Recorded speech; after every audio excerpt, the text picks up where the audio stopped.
कांग्रेस की भारत जोड़ो यात्रा के तीसरे दिन आज यात्रा के लिए उत्साहजनक भीड़ उमड़ पड़ी और रुक रुक कर हो रही बारिश के बीच कांग्रेस नेता तथा सैकड़ों समर्थक बिना छतरी की सड़कों पर पदयात्रा करते दिखे।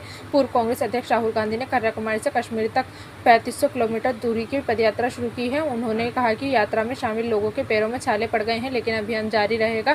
कांग्रेस नेता राहुल गांधी और पदयात्रियों का अभिवादन करने के लिए सड़कों के किनारे बड़ी संख्या में लोगों का हुजूम खड़ा दिखा। बारिश के दौरान गांधी स्थित कांग्रेस नेता बिना छतरी के सड़कों पर पदयात्रा करते रहे। फेसबुक पर एक पोस्ट में गांधी ने ट्वीट की हिंदी की एक कविता की पंक्तियों का जिक्र करते हुए लिखा, भले ही पैरों में छाले हैं लेकिन हम देश को जोड़ने निकले हैं, हम नहीं रुकने वाले हैं। उन्होंने इससे संबंधित एक वीडियो क्लिप भी साझा किया। केरल में कांग्रेस की भारत जोड़ो यात्रा का तीसरा दिन है। यह यात्रा काजाकुटम के निकट कन्यापुरम से सुबह करीब 7:15 बजे शुरू हुई। इस दौरान केरल चरण के संबंधित 2 दिनों की तरह ही लोगों की उत्साहजनक भीड़ देखी गई। भारत जोड़ो यात्रा के तहत 150 दिनों में पदयात्रा शुरू करते हुए कन्याकुमारी से कश्मीर तक 3570 किलोमीटर की दूरी तय करेगी। जब यात्रा यहाँ तेलंग में दिन के अपने पहले पड़ाव बिंदु पर पहुंचेगी तो अखिल भारतीय कांग्रेस कमेटी के महासचिव संचार प्रभारी जयराम रमेश ने ट्वीट किया, पदयात्रा सभी आतिंगल के पास मोहम्म में सुबह के पड़ाव बिंदु पर पहुंची है, जहां विभिन्न समूहों के साथ कई दौर बातचीत होगी।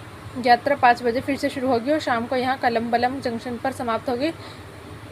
यह यात्रा समाप्त होने तक 100 किलोमीटर की दूरी तय की जा चुकी है। कंजाकुटम में कांग्रेस नेता राहुल गांधी ने लोगों की भीड़ को संबोधित करते हुए कहा था कि चुनाव नफरत, हिंसा और गुस्से से जीते जा सकते हैं, लेकिन इससे देश के सामने आने वाली सामाजिक आर्थिक समस्याओं का समाधान नहीं हो सकता।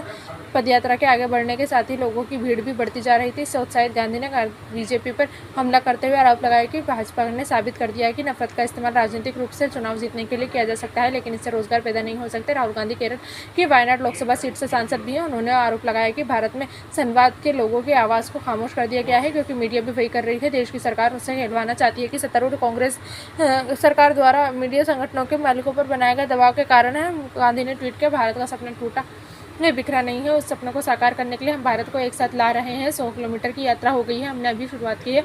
रमेश ने ट्वीट किया, भारत जोड़ो यात्रा ने ठीक 100 किलोमीटर की यात्रा पूरी कर ली है। इससे भाजपा को निराश, बेचैन और परेशान कर दिया है, जबकि कांग्रेस पार्टी पहले ही 100 गुना अधिक जोश से भरी हुई है। हर कदम के साथ अपने पहले संकल्प को और मजबूत करते जा रहे हैं। 150 दिनों पैदल पदयात्रा 7 सितंबर को तमिलनाडु के कन्याकुमारी से शुरू हुई थी और ये 12 राज्यों और 2 केंद्र शासित प्रदेशों से होकर गुजरेगी। यात्रा केरल में 10 सितंबर की शाम पहुंची थी। इस यात्रा के तहत राज्य में 19 दिनों की अवधि में 7 जिलों से हेतु होते हुए 450 किलोमीटर की दूरी तय की जाएगी। इसके साथ ही पदयात्रा 1 अक्टूबर को कर्नाटक